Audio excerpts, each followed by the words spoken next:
Tudo bem, pessoal? Estão gostando da Target até agora? Eu espero que vocês estejam gostando, porque eu estou gostando pra caramba. Eu só não gosto muito do frio, mas não é culpa nossa, né? Aí a gente bota roupa. Você sabe que uma vez eu fui a Curitiba, eu passei tanto frio lá, e daí eu cheguei com uma mulher que morava lá, ela falou assim, é por isso que eu uso 3 calças, 5 blusas. Eu falei, usa roupa, né? Mas a gente está aqui com o Guilherme de Carvalho, o Diego Bittencourt. Eu queria que vocês se apresentassem um pouquinho. Eu sou Fernando, eu sou pastor aqui da IBMA. Hoje eu cuido da Foco também, a nossa ONG, mas vocês não estão aqui para me ouvir, né? Vocês estão aqui para ouvir eles. Então, deixar aqui vocês... Eu estou aqui para ouvir o Guilherme. Para ouvir o Guilherme, também é uma boa. Sempre sobra para mim. Deixar ele se apresentar e daí a gente vai conversando um pouquinho. Se você tiver alguma pergunta para fazer, você segura aí no final, a gente tem um microfone ali, a gente passa para você, para a gente poder responder, tá bom? Guilherme, se apresente, por favor. Boa tarde, gente. Então, eu sou o Guilherme, de Belo Horizonte, mineiro, de origem batista. Minha família era da Convenção Batista Brasileira há muitas décadas e nos anos 80, começo dos anos 80, houve um grupo migrou para a Convenção Nacional, né? São os renovados. E nesse contexto eu fui ordenado para o Ministério Pastoral. Em 2008 a gente plantou a Igreja Esperança em Belo Horizonte. Sou também diretor do Labri, que é mais conhecido, Labri Brasil. É uma missão que o Schaefer fundou em 55, na Suíça. Então a gente tem uma base de Labri lá em Belo Horizonte. E também Cristãos na Ciência, também uma outra instituição aí conhecida que eu fundei com um grupo de amigos. Até semana passada escrevia para a Gazeta, né? Mas eu pedi licença.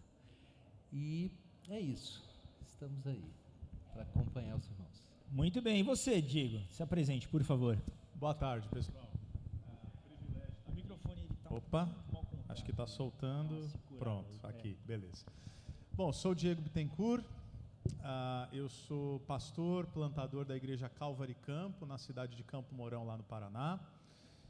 Eu e minha esposa chegamos no Paraná, nós dois somos paulistas, ela do interior de São Paulo e eu aqui do litoral, nascido e criado em Santos, mas como não sou besta, sou palmeirense e não sou santista.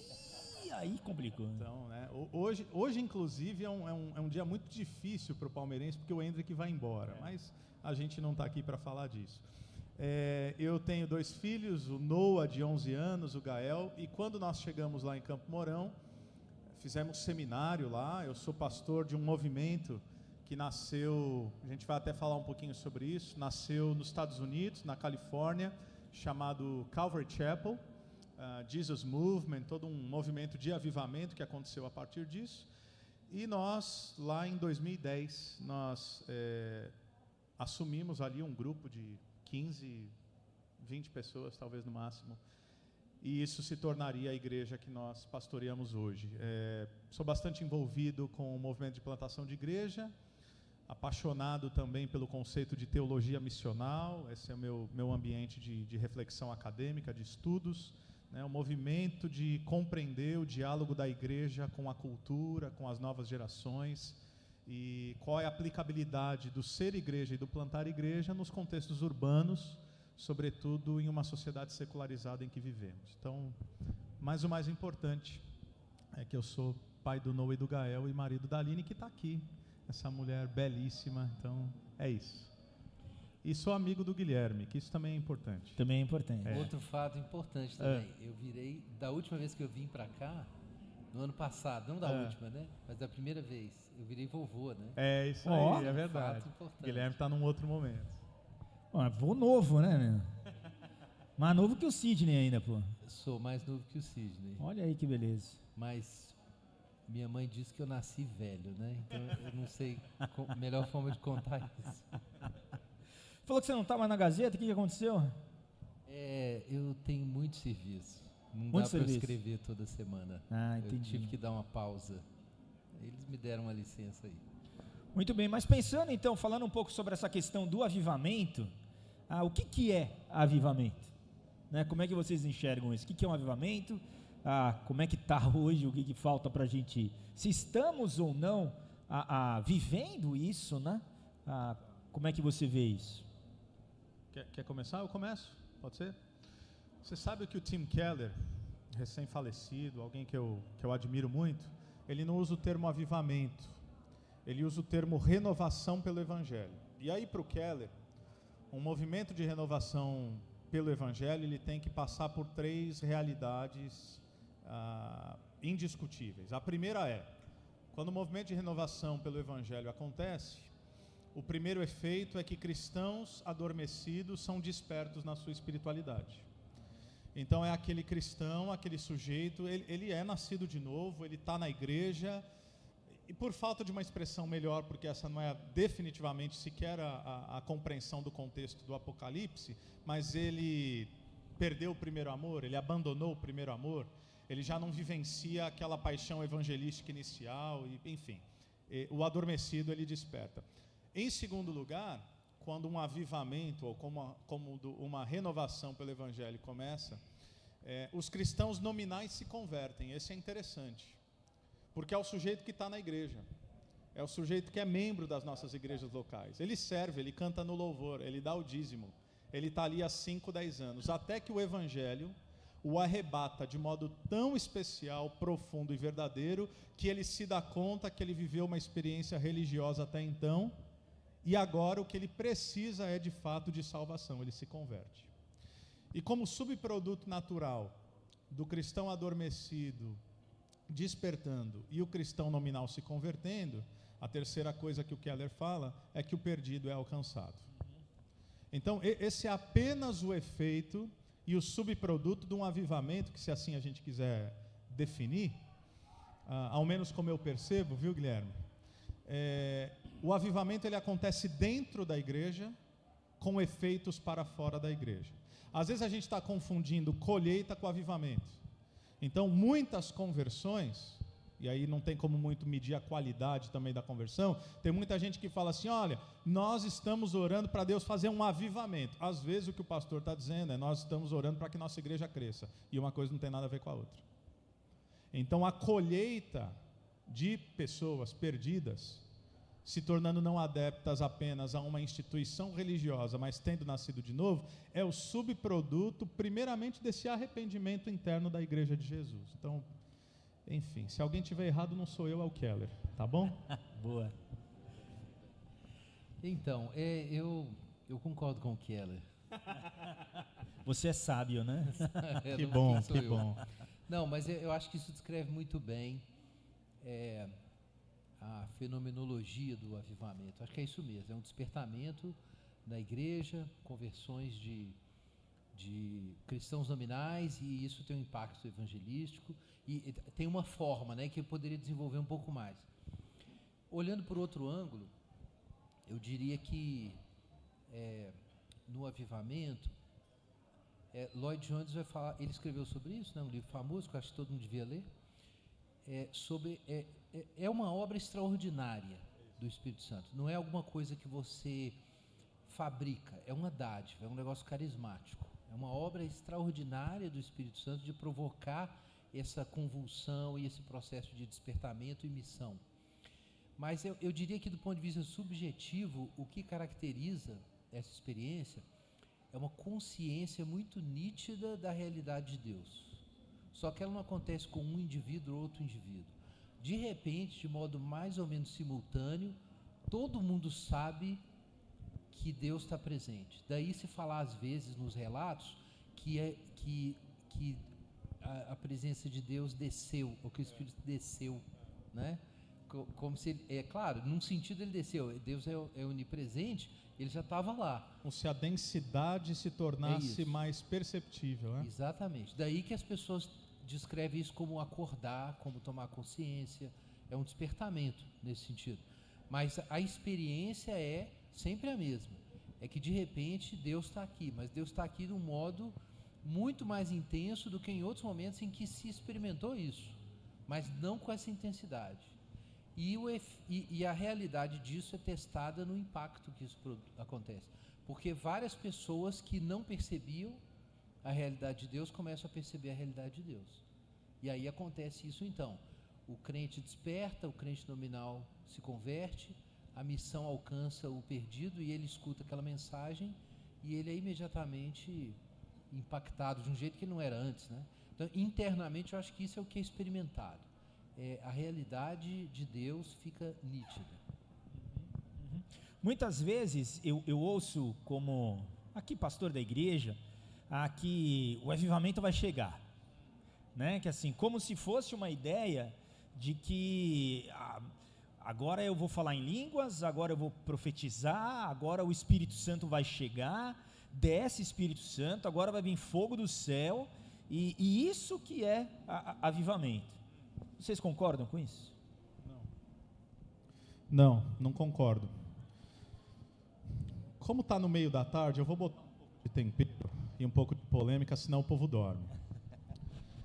Em 2019 houve um movimento, e eu não estou criticando o movimento, eu estou criticando a sua concepção e conceituação de avivamento, que é do que a gente está falando.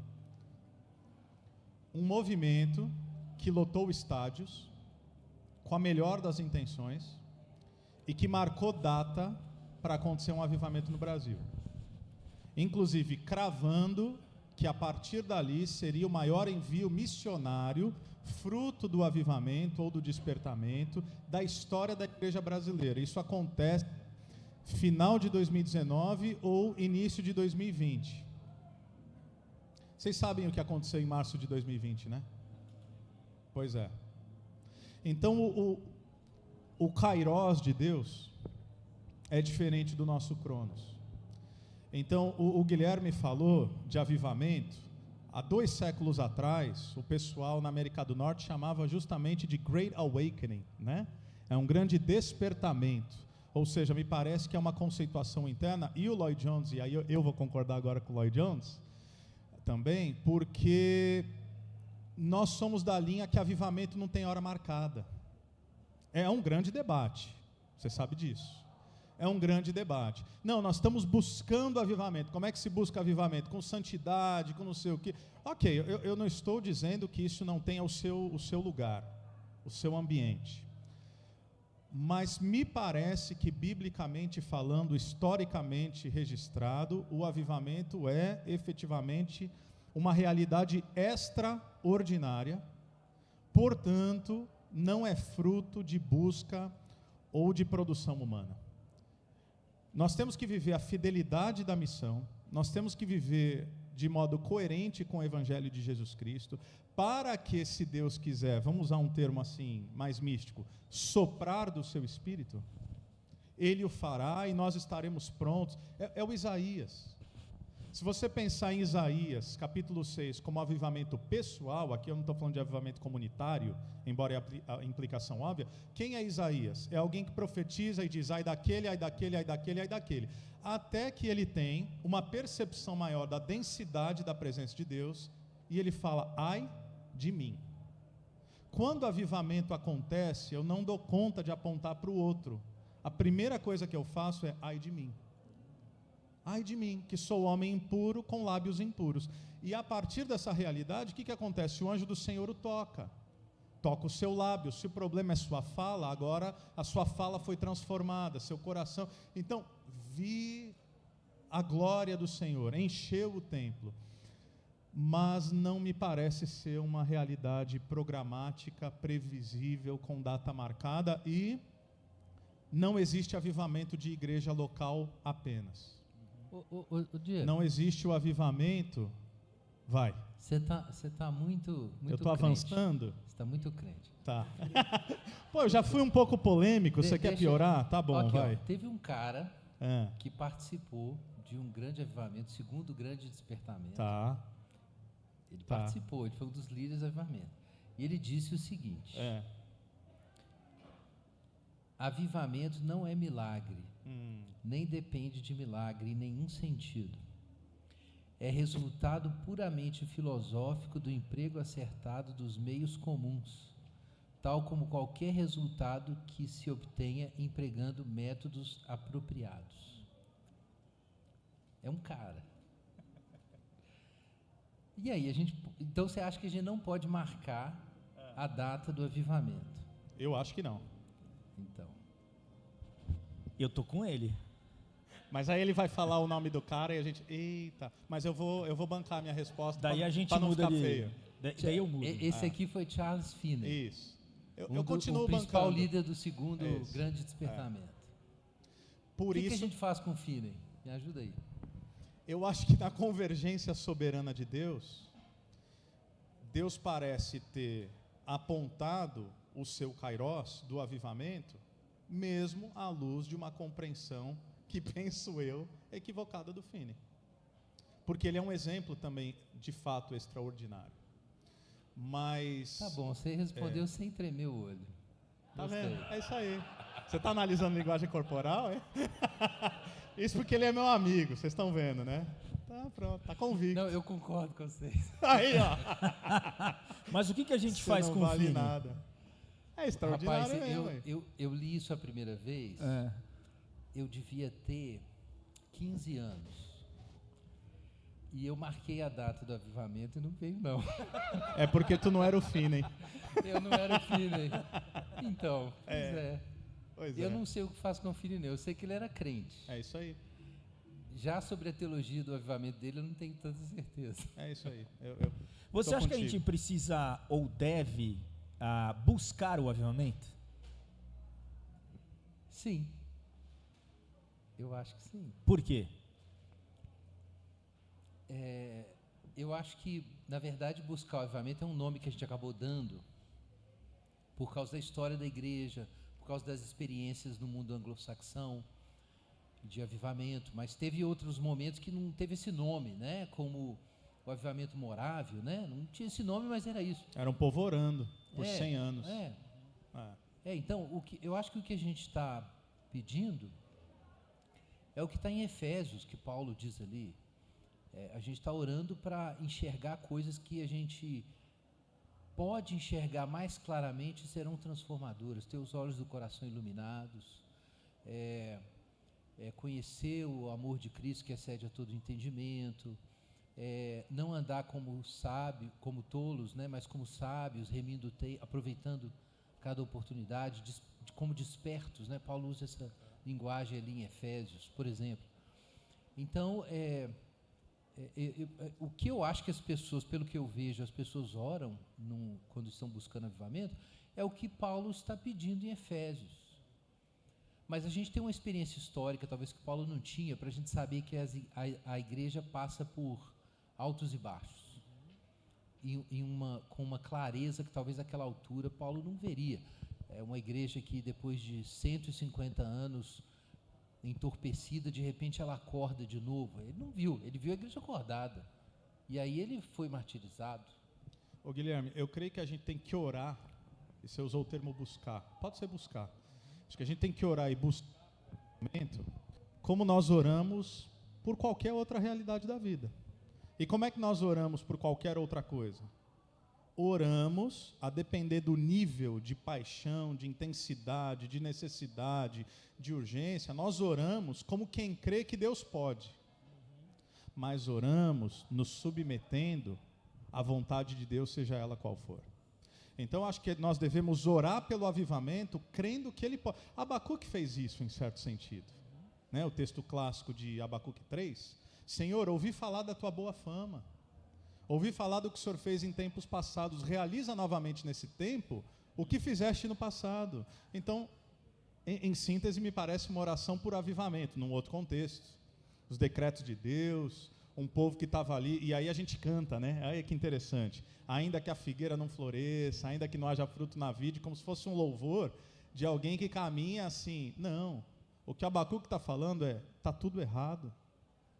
Teu povo é rebelde, não tem mais nada, não tem mais ambiente. O povo de Israel, na realidade do exílio, não tem mais terra, não tem mais templo, não tem mais muralha, não tem mais sacrifício, não tem mais sacerdote. E mesmo que tudo dê errado, Senhor, haja novamente como o Senhor fez no passado, mas crendo que cabe ao Senhor fazer quando Ele quiser.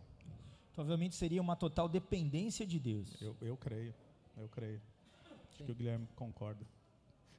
Já estou até falando, tá vendo, né? Já estou me antecipando. A questão é que às vezes a gente não sou besta. Às vezes a gente diz que a gente quer depender totalmente de Deus, que a gente vai depender totalmente de Deus, mas a gente ainda não sabe o que é isso. E o que é isso? Aí você tem que caminhar, porque na medida em que Deus te coloca em situações em que a sua fé é desafiada, você começa a descobrir que a oração que você fez ainda era superficial, que você estava mais ou menos na direção correta, mas ainda tinha muita jornada, muitos quilômetros. Então, eu não acho que a gente deve parar de fazer essas orações, mas essas orações, para elas serem respondidas, isso envolve um grau de iluminação crescente. Então, a gente não sabe bem o que a gente está pedindo. Você quer ver um elemento, aí eu não sei se o Guilherme vai concordar, mas você quer ver um elemento que foi ambiente de busca sincera, até certo nível na minha análise de genuinidade, mas eu acho que o diagnóstico depois foi confuso? Asbury. Alguém lembra aqui de Asbury? Tem o quê? Tem 2 anos isso? Mais ou menos. Não, Tá. foi ano passado, né? Foi ano passado? Um ano e pouco. Ano passado? Tá. Ano passado. Então eu fui um dos primeiros, parece muito pretensioso, mas eu falei alguma coisa ali, e eu falei, quando todo mundo estava falando, o avivamento de Asbury, e aí, biblicamente, historicamente, eu estava batendo, até no nosso grupo ali, a gente conversa ali de amigos, eu falei, não, é muito cedo para dizer que é avivamento. Para ser avivamento, primeiro, tem que extrapolar Asbury. Para ser avivamento, tem que ter efeitos de impacto para além daquela realidade, para além daquele culto, para além daquela cidade. Para ser avivamento, o Senhor não visita e aviva apenas um ambiente geográfico. Ele sopra sobre a sua igreja. Então, tem elementos que configuram o não avivamento. Houve ali uma percepção maior, para usar ainda esse termo, da densidade, da presença de Deus num culto que durou, sei lá, semanas, inegavelmente. Daí, dar o salto e afirmar aquilo como avivamento, e aí eu acho que é muito seguro hoje afirmar que não foi o avivamento. Foi uma visitação um pouco mais densa, foi uma percepção diferente, foi alguma outra coisa que não pode ser categorizado como avivamento. Por que eu sei disso? A partir dos desdobramentos disso. Mas Queria aí falar você um pouco pegando disso? como filtro. Ok, então historicidade. Você está pegando como filtro exemplos históricos de grandes avivamentos. Isso. Né, como referência, porque a gente não precisa ver apenas assim. Sim. Porque você tem relatos de pessoas de igrejas que passam por um pequeno avivamento. Não, isso sim. Assim como eu creio no avivamento pessoal. Sim. Eu estou pegando o filtro de grandes movimentos de avivamento. E que me parece que a turma estava querendo tornar Asbury como um referencial, como um foco do início de um avivamento. De um grande avivamento. Que não aconteceu. E pós um avivamento, assim, em acontecendo, quais são os desdobramentos dele? Quais deveriam ter sido, né? Olhando para isso. Então, eu vou falar disso sábado. Dá o spoiler, Guilherme. Então eu vou deixar o Diego falar. Não, mas dá uma de ilusionista. Mostra uma mão, mostra outra Não, acho que mágica. Um efeito bem claro é esse, realmente, né? Que você mencionou, as missões, vamos colocar assim, né? Missões são sempre efeitos desses grandes derramamentos do Espírito e avivamento, sempre acontece. Evangelização, novas igrejas, formação de pastores, envio de missionários. Então, você procura na história, sempre aconteceu isso. Às vezes até antes de existir essa consciência das missões globais, que demorou um pouco para desenvolver, mas um equivalente disso acabava acontecendo. Isso é um desdobramento muito claro, e eu diria que de todos os possíveis sinais é o mais nitidamente bíblico, porque está lá em Atos. recebereis poder, descer sobre vós o Espírito Santo, e sereis minhas testemunhas. Qual é o primeiro efeito de um avivamento? É o testemunho. É o testemunho generalizado, sistemático, orgânico, e ele cresce e ele se derrama para além daquele lugar onde as pessoas estão ali. Então, as pessoas contam o que aconteceu e contam com coragem. Então, eu acho que de todos os sinais, esse é o principal e o primeiro. O Espírito Santo desceu, as pessoas tiveram essa experiência, então agora elas falam ousadamente sobre Jesus e sobre o Evangelho. Então, e tem outros resultados? Tem, mas eu acho que esse seria o primeiro, o mais importante. Você definiria como paixão evangelística? Poderia ser uma nomenclatura que você usaria ou não? Poderia. Tá. Poderíamos Não exatamente, falar. mas Tá descrevendo como que cada um vivencia como subproduto. isso, né? Sim. Porque, bom, como eu disse no início, eu faço parte de um movimento, só para vocês entenderem o contexto, e aí a gente estava conversando, o Ed Stetzer vai catalogar isso, se eu não me engano, no seu livro Plantando Igrejas Missionais, se eu não estou enganado. Que acontece? Na década de 60, num caso cultural de ebulição, inclusive, estou tentando segurar aqui, de modo bastante interessante, penso que muitas similaridades, viu, Guilherme? Estados Unidos, década de 60, com sociedade ocidental hoje, 2024. Em que aspecto? Ali você tem a geração dos baby boomers, os nascidos pós-guerra. Tá? Estou falando bastante do contexto americano, mas você sabe que vai ter implicação para cá também. A igreja brasileira vai ter um resquício disso em alguma medida. Você tem os hippies. O que são os hippies e o que é aquela juventude? É uma juventude revoltada contra o establishment, contra o status quo, porque eles ficam agora receosos com tudo aquilo que é institucionalizado. Governo, que mandou seus pais para a guerra como soldados. Tranquilo. Som. Obrigado, Ivan. Então, eles desconfiam do governo porque mandam os seus pais para morrer numa guerra que eles não entenderam. Eles desconfiam da igreja porque a igreja é um grupo de líderes que, na percepção deles, de meia-idade, branco, de classe média alta, que não compreende as complexidades da cultura vigente naquela época. O que é a busca do hippie? Se você pensar, ela é uma busca por transcendência. É transcendência. Inclusive, eles buscavam a mística através do LSD. Então, eles usavam droga para ter uma viagem, para ver se encontrava com Deus, ou com um nirvana, ou com alguma coisa do tipo. Era isso. Então, sexo, drogas e rock and roll para buscar o quê? Paz e amor. E aí lá na Califórnia, cidade de Costa Mesa, tinha um pastor tradicional, quadrado, chamado Chuck Smith. E eu vou resumir a história porque a história é longa. A mulher dele começa a orar por aquela geração. Fala, puxa vida, esse pessoal perdido e tal, e é uma galera que não vai para a igreja, porque eles não querem a igreja também não quer eles, enfim. Você pode colocar algumas correlações aí com aquilo que a gente vivencia em alguns aspectos. E aí, eles começam a orar, tal, converte um hippie. Eu não sei, alguém viu um filme recente que foi lançado, Jesus Revolution? Jesus Revolution. Tá, eu acho que estava lá na HBO, é isso, tá. É a história da Calvary. E aí o que acontece? Um hippie se converte, e aí o hippie vai falar de Jesus para quem? Para seus amigos hippies. E aquele grupo de 20, 25 pessoas, em alguns poucos anos, a partir de um avivamento, e aí o Ed Stetzer vai dizer que é o último grande avivamento norte-americano, talvez o maior registrado na história, essa igrejinha, Calvary Chapel, de 25 pessoas, se torna uma mega church de 40 mil pessoas. Essa igreja planta mais de 1.800 igrejas, das quais nós somos a igreja filha, lá em Campo Mourão. Mas não foi apenas um movimento da Calvary, e eu gosto da nomenclatura porque eles chamavam de Jesus Revolution, a revolução de Jesus, fruto do quê? Do Jesus People, o povo de Jesus. Quem é esse povo? Não é o povo da Calvary, da Presbiteriana, da Batista, é o povo de Jesus. O que foi o avivamento? Um povo apaixonado por Jesus Cristo, pela sua obra, pela sua palavra e por pessoas que varreu os Estados Unidos.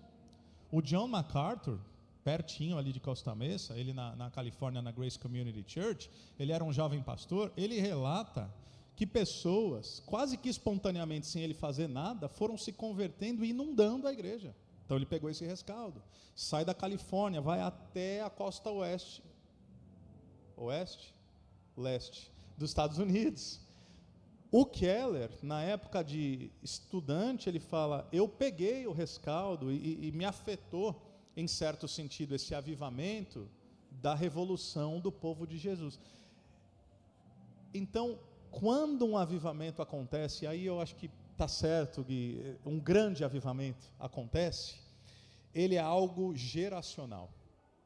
É algo que acontece por um tempo, muitas conversões, esse é o primeiro efeito, mas há, obviamente, implicações, que o Guilherme vai falar um pouquinho mais sobre isso sábado, há implicações na sociedade. A gente não gosta muito da linguagem da transformação, mas há um impacto efetivo, inclusive nas estruturas da sociedade. Não porque há, o que está sendo criticado, a gente estava falando aqui, uma teologia de domínio.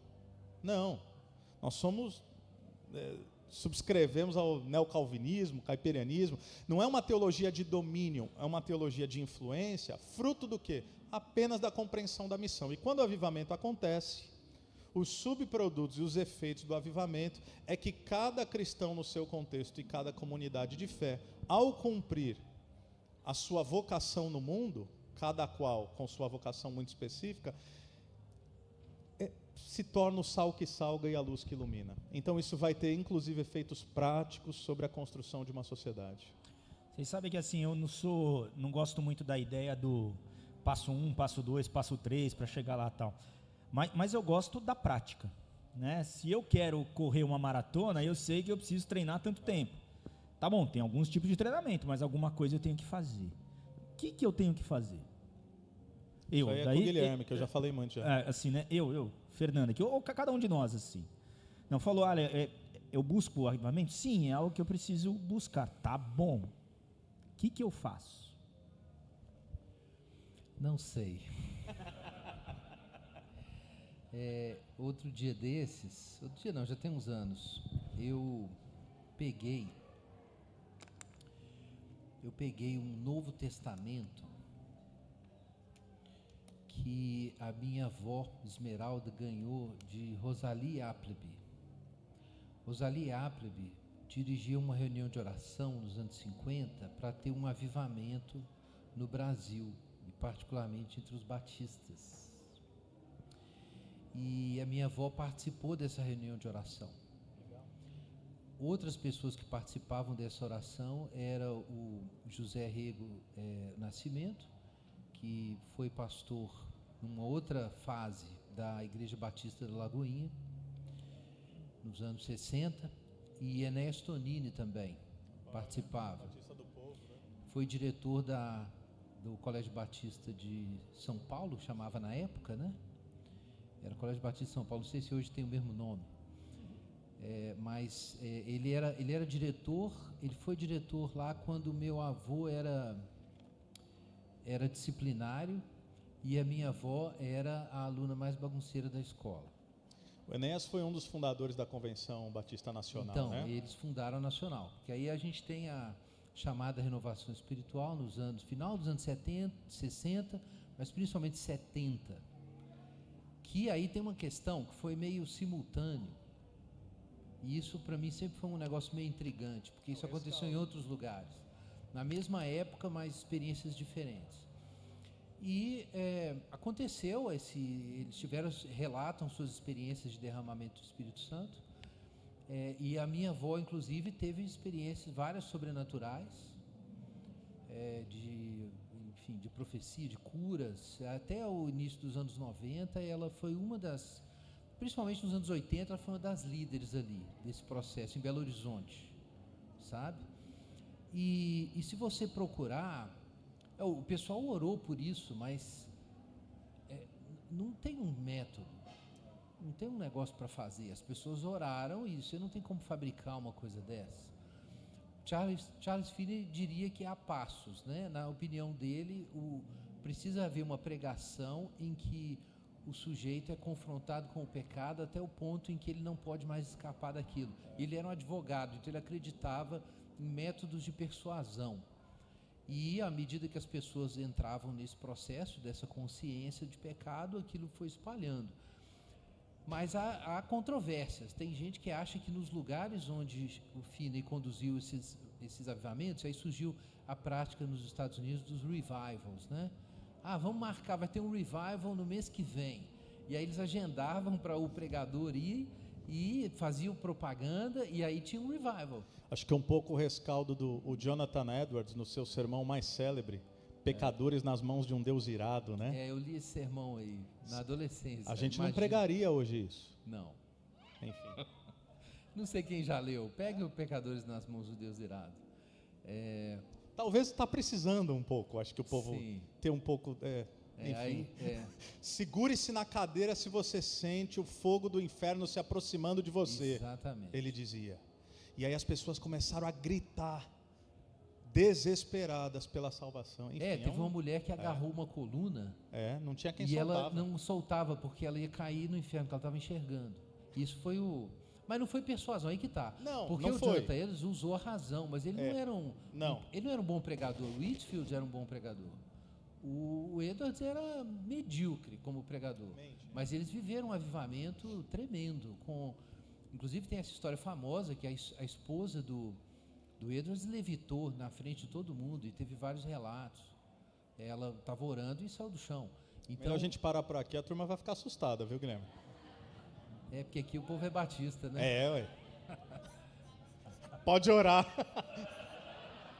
Então, Levita o Fernando aí para nós, vai. Em um dos cultos que a minha avó organizou nos anos 80, chegou na nossa casa o relato de que uma mulher tinha despregado do chão. E eu sempre fiquei grilado com isso, até que anos depois eu li que a mulher do Jonathan Edwards aconteceu isso. Então eu falei assim, ok, então isso não é uma coisa que nunca aconteceu. Numa reunião de oração, já aconteceu. E eu só acredito que foi com a minha avó, senão eu não preciso acreditar, que eu sei que é difícil. Mas, enfim, a gente tem as histórias de família, né? São histórias internas. E agora, como se prepara para um negócio desse? Eu acho que você pode orar, mas não tem como você cumprir uma série de passos. Existem teólogos que tentam identificar isso estudando os avivamentos. Então, algumas coisas se repetem, sim. Por exemplo, um processo de quebrantamento da igreja, de quem é crente. Quem é crente passa por um processo de quebrantamento. No livro que o Nicodemos traduziu sobre o avivamento na África do Sul, entre os Zulus, do Erlo Stegen, que ele foi até visitar os lugares e tudo, ele conta isso, que o Erlo Stegen ele era meio racista, assim, que era meio típico, né, na África do Sul, mas ele tinha contato com os negros, e ele orava por avivamento e nada acontecia. E a certa altura ele foi entendendo que tinha um problema com ele tinha que se arrepender de muita coisa. Ele era arrogante com os membros da igreja, ele não pedia perdão quando errava, ele era racista. E aí ele passou por um processo de quebrantamento em que ele começou a ficar humilde. E a certa altura os negros começaram a tratá-lo carinhosamente como um deles, assim, porque ele foi realmente quebrantado. Mas ainda não veio avivamento, mas ele foi acordando para a fé. E de repente teve uma experiência dramática, muito mais dramática do que, o avivamento, o que seria o quarto despertamento, né? Que foi o Jesus Movement e tal. Sim. E aí foi uma coisa assim, eles ouviram um som, como um vento impetuoso, literalmente. Aí as centenas de Zulus começaram a se converter. Mas esse relato é interessante, porque tem outros relatos similares, de processos de quebrantamento dos crentes, em que eles começam a ficar servos uns dos outros, perdoar coisas, pedir perdão. Mas isso não é um método, né? Exato. Parece que isso já é Deus preparando o terreno para o avivamento vir.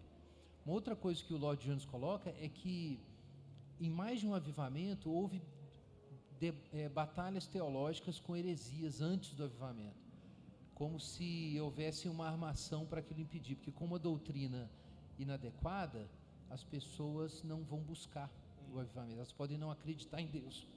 No caso do liberalismo teológico, por exemplo, liberalismo teológico, onde ele entra, se a pessoa não acredita na ressurreição de Jesus e na autoridade da Bíblia, ela não vai orar. Então, talvez a gente pode ficar animado, Guilherme. Porque o liberalismo que a turma achou que estava morto, está vivinho. Hã? Eu sei qual os botões que eu tenho que apertar no Guilherme. Por que você está me chateando essa hora? Não, eu pensei alto. A conferência acabou de começar. Eu pensei alto. Explica. Ele gosta, ele quer falar sobre... Pode falar, Guilherme. Não. Não está voltando? Não, eu só estou dizendo que o Lloyd Jones disse. Tá bom, não vai dar tempo, vai. Tá bom. Não, eu acho que isso tem relação, sim. Eu acho que... Eu fiz uma brincadeira. Se for um prelúdio para uma purificação e para um avivamento, aí minha brincadeira vai nesse sentido. Porque parece que no Brasil a gente já não ouvia algumas terminologias, ou elas não tinham eco, não sei se é porque o advento da internet colabora com isso, ou se essa inquietude, em certo sentido, está voltando, que também não significa chamar tudo de liberalismo, que um monte de coisa que estão chamando de liberalismo, não tem nada de liberal, é só teologia ruim, mas não chega a ser liberalismo clássico, aquela coisa toda. Mas tem gente aí negando essas realidades que o Guilherme acabou de propor, a inerrância das escrituras, a infalibilidade, enfim. E aí, como é que se dá um avivamento, a não ser que haja um ajuste de rota teológico nesses termos também, né? É até mais do que teologia, né? A questão é que através da Escritura, você ouve a voz de Deus, você reconhece a presença de Deus, mas o Evangelho tem que ser pregado e o testemunho tem que ser dado. Então, se a mensagem é outro Evangelho, não tem como ter um avivamento. Aí não tem jeito. Pensa em Gálatas. Os Gálatas experimentaram... Quem lhes enfeitiçou? O Espírito Santo. Paulo fala isso. Mas agora ele está preocupado que os frutos podem ir embora. Por quê? Um outro evangelho está sendo pregado. Então, inevitavelmente, digamos assim, que a condição mínima para acontecer o avivamento é que o evangelho esteja disponível. Amém. Se ele não estiver disponível, Deus vai ter que mandar alguém pregar o evangelho para algo acontecer. Mas se o evangelho está disponível e as pessoas estão dormindo, aí a gente precisa... a gente está na tábua da beirada. Aí a gente precisa de um avivamento, porque eventualmente a gente vai perder o próprio evangelho, né? Vai embora. Mas sem o evangelho sendo acessível e pregado claramente, não tem como. Então esse é um ponto. Por exemplo, o movimento unitarista era um inimigo do segundo grande despertamento. Sim. Foi o movimento unitarista, que racionalizava tudo, negava o lugar das emoções.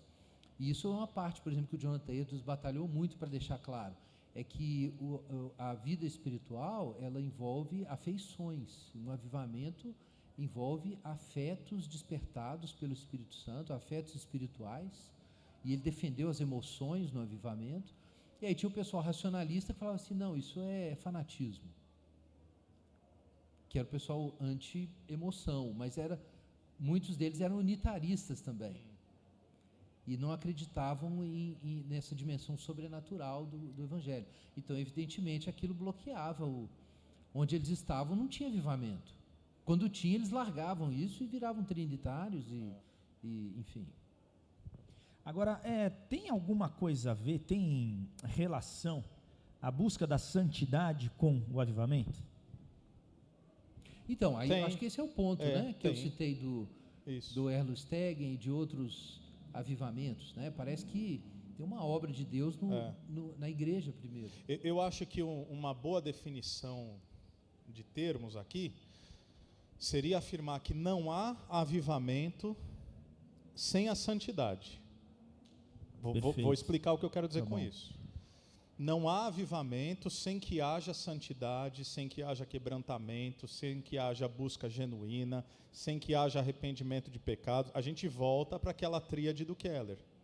Cristãos adormecidos sendo despertos, cristãos nominais se convertendo e, como consequência natural dos dois primeiros, os perdidos sendo alcançados. A nossa dificuldade é que a tendência do coração humano é, então, logo a busca por santidade gerará o avivamento. Nem sempre. Não nesse âmbito mais abrangente como a gente está definindo o avivamento. Avivamento pessoal, certamente. E aí talvez, Guilherme, até para simplificar um pouco a coisa, eu acho que tem dois aspectos quase que não antagônicos, mas opostos, que eles vão ter alguma convergência lá na frente, que é o seguinte. Eu acho que em certa medida cada geração precisa de um avivamento. E em certa medida, talvez não com essa escala significativa, mas eu acho que Deus tem seus meios. Pode até não ser perto de nós, mas a África hoje vive um avivamento. Se você se lembrar do que o Marcos Amado falou do mundo muçulmano, o mundo muçulmano vive um avivamento. Porque gente se convertendo, porque sonhou com um homem de branco que falou que vai perdoar os pecados, se isso não é milagre extraordinário e avivamento, meu amigo, eu não sei o que a gente vai chamar. Então existe esse elemento de que cada geração... É claro que a gente teria que definir a qualidade dessa membresia. Mas muitos concordariam que, acho que década de 90, o Brasil viveu uma espécie de avivamento. Porque quando eu era moleque na escola, eu era o crente. O, artigo definido, masculino, singular. Aí a gente descambou para um outro lado, que todo mundo agora é gospel. Talvez a gente tenha que discutir a qualidade dessa membresia. Mas é inequívoco, é inegável que houve alguma coisa aí que aconteceu. E aconteceu. O IBGE mostra isso, o censo mostra isso, e é de todo ruim esse crescimento mesmo indiscriminado? Não, não é de todo ruim. Aí, por exemplo, a gente está discutindo aqui num campo conceitual. Eu estava falando para minha esposa, então sábado eu vou falar, me coube o tema de falar de plantar igrejas profundas e vivas. Aí a gente pensa e organiza conceituações filosóficas. Aí beleza, aí o irmão que foi nos buscar lá no aeroporto, teve um problema com outro preletor, falei, meu irmão, fique em paz, está uma fila enorme, eu vou chamar um Uber com a minha esposa, eu vou para o aeroporto. Ele falou, sério, pastor, não tem problema? Eu falei, não tem problema, resolve o problema aí e deixa com a gente. E aí eu estou lá, e olha só como Deus tem seus meios de fazer a coisa. Eu coloquei no Uber assim, preferência, não conversar. Queria entrar mudo e sair calado. Ótimo para um pastor, né? Beleza. Aí o irmão começa a falar, não, tá cheio, hein? Eu falei, tá cheio. Aí ele, caramba, nunca vi assim. Eu falei, pois é, né? Estava lá escrito, não quero conversa, estava no aplicativo. E aí a Aline até falou, falei, amor, botei para não conversar. Falei, eu te conheço, você não aguenta. Eu falei, vamos ver. Resumo da ópera. Falei, por que está tão cheio? Ele falou, véspera de feriado, isso foi ontem à noite. Amanhã tem Marcha para Jesus em São Paulo. Eu não sabia, você sabia? Está tendo hoje? E domingo tem parada gay. Falei, opa, mesmo final de semana? Ele falou, Eu não ia perguntar se ele já tinha ido nas duas. Não achei que seria de bom tom. Então perguntei, já foi na Marcha para Jesus? Ele falou, não, mas sou evangélico. Eu falei, nada. Ele falou, sou. Eu falei, sou pastor, estou vindo aqui para um congresso. Ele, que legal. Resumindo, perguntou da igreja, não sei o quê. Eu falei, e você? Qual a sua história?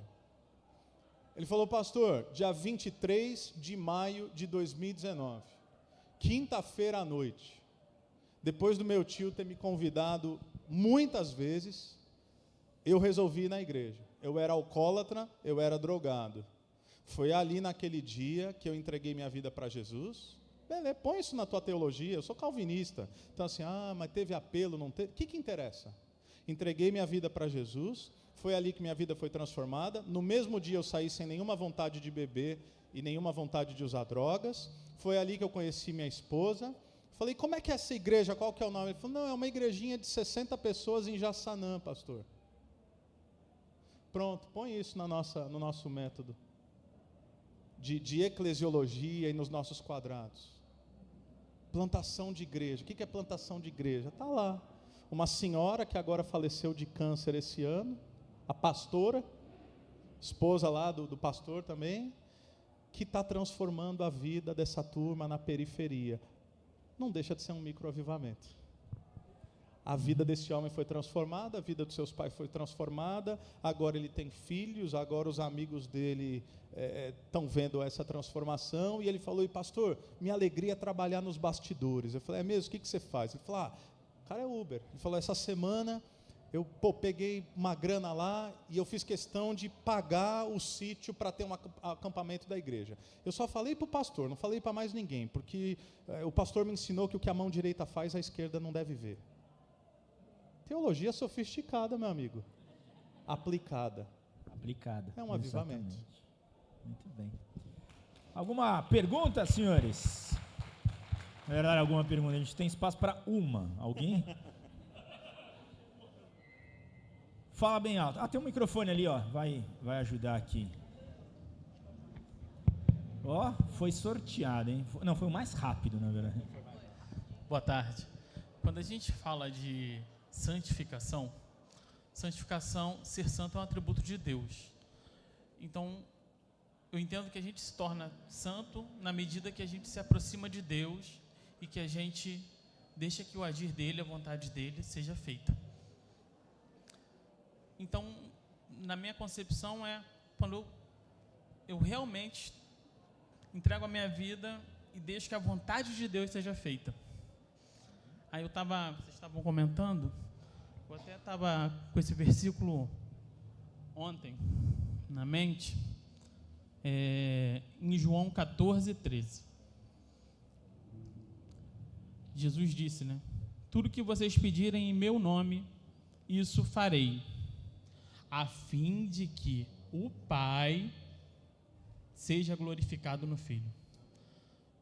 E o Pai Nosso faz a mesma coisa, né? Só que eu escuto muito esse termo, busca de santificação, e eu acho muito perigoso. Eu queria que vocês falassem um pouquinho, que acabou sendo falado, né?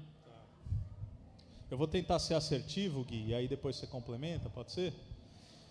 Tem aquele texto também: sem santidade ninguém verá a Deus, certo?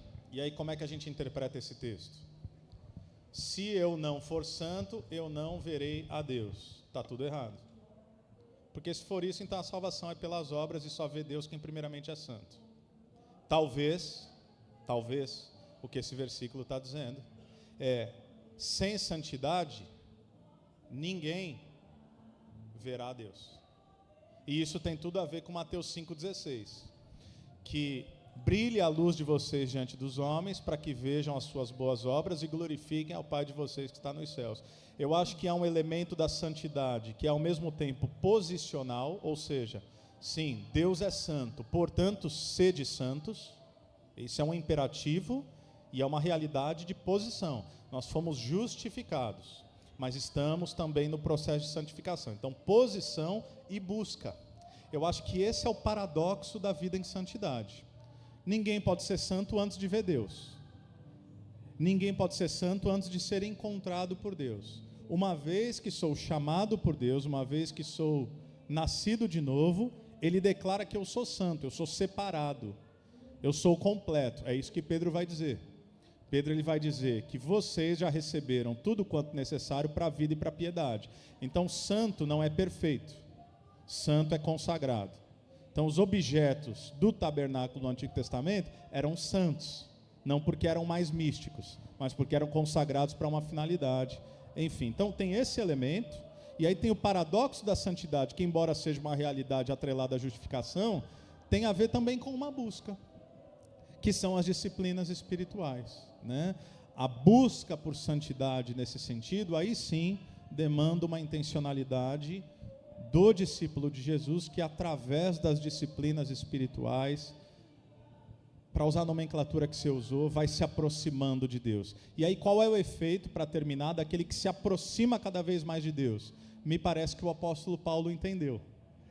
Ele escreve uma carta e ele fala: eu sou o menor dos apóstolos. Passa alguns anos, ele fica mais santo, e aí ele já se define como o menor de todos os santos. Lá no final da vida, 2 Timóteo, chegando mais perto de Deus, para usar ainda essa nomenclatura, ele diz: eu que sou o pior dos pecadores. Quanto maior a santidade, maior a consciência da minha miséria, e maior a compreensão da glória, da densidade e da majestade de Deus em ter me salvado. Obrigado. Amém. Amém.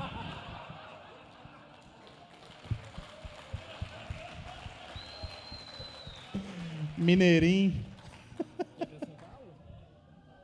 Então tá bom, gente. Muito obrigado pela presença de vocês. Às 18 horas a gente começa lá no auditório principal, tá bom?